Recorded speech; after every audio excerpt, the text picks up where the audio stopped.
Everyone, আসসালামু আলাইকুম। আশা করি সবাই ভালো আছেন। মিটিং জন্য আপনাকে স্বাগতম। তো আজকে একটা বিষয় নিয়ে কথা বলবো, সেটা হচ্ছে যে ফেব্রিকের জিএসএম। এটা নির্ভর করে অনেক কিছুর উপরে।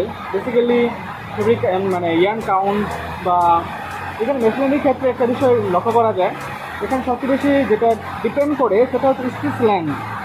যে বলা যাচ্ছে যে স্টিচ লেন্থটা যত বেশি হবে তো জিএসএম ফেব্রিকের জিএসএম তত কম হবে, আর স্টিচ লেন্থ যত কম হবে ফেব্রিকের জিএসএম তত বেশি হবে। তো এখানে আমরা যখন শুনলাম তো ভাবলাম স্টিচ লেন্থ তাহলে কীভাবে বের করবো আমরা। তো তারা আমাদেরকে এমনভাবে একটা জিনিস শেখাইলো যে বাই এক্সাম্পল দেখাচ্ছে আপনাকে। বাই এক্সাম্পল এখানে আমরা দেখতে পারি যে একটা ফেব্রিক স্যাম্পল, যে কোনো একটা ফেব্রিক স্যাম্পল নিলাম। তো ফর এক্সাম্পল এখানে অনেকগুলো রেখা টাইপের দেখতে পারি, যে ফেব্রিকের যে নিডেল, যে প্রত্যেকটা নিডেলের একটা করে লাইন তৈরি করা হয়েছে লুপের মাধ্যমে। তো এই প্রত্যেকটা লাইন যেমন স্যাম্পল মানে এক্সাম্পল হিসেবে ধরতে পারি যে এখানে একটা লাইন থেকে আমরা ধরলাম, এটা একটা মার্ক করলাম, তো এখান থেকে আমরা শুরু করলাম। এই মার্ক থেকে তো 100টা লাইন হবে, 1 2 3 4 এভাবে 100টা লাইন। 100টা লাইন হলে যতটুকু অংশ দিয়ে আমার 100টা লাইন হয়ে যাবে, ততটুকু অংশ আমরা মেজারমেন্ট ট্যাপ দিয়ে যখন আমরা পরিমাপ করব যে এর লেন্থটা কতটুকু হলো, ওটাই হচ্ছে আমাদের স্টিচ লেন্থ।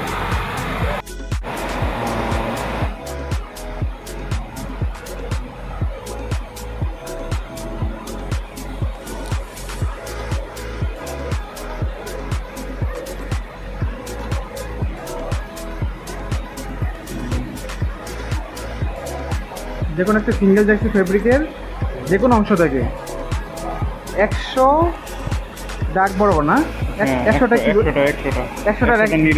100টা নিডেলের রেখা বরাবর মাপ নিতে হবে। 1 2 3 4 5 6 7 8 আর দুইটা দিলেই আমাদের গীতা সম্পূর্ণ হবে। কি হবে ইনশাআল্লাহ।